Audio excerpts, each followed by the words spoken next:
Alcoa non se ne va e soprattutto non se ne vanno i dipendenti di Fusina. Lo dice il piano industriale presentato dall'azienda a Palazzo Chigi, un piano che garantisce investimenti per i prossimi 3 anni e nessun rischio di esubero. A guadagnarci di più è lo stabilimento di Portovesme in Sardegna, dove è stata annunciata la totale ripresa produttiva e al quale i vertici di Alcoa hanno destinato i 2/3 dei 60 milioni indicati nel piano.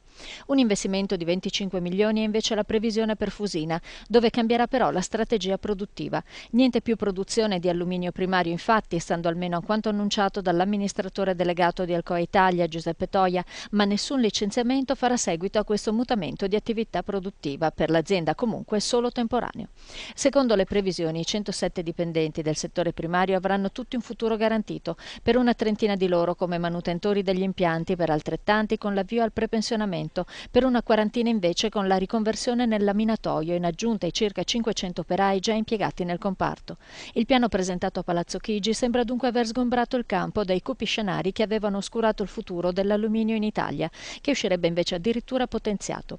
Una prospettiva accolta con soddisfazione anche da CISL, UIL e UGL, mentre le rassicurazioni date dal COA continuano a lasciare scettica la FIOM CGL, uscita insoddisfatta dall'incontro romano.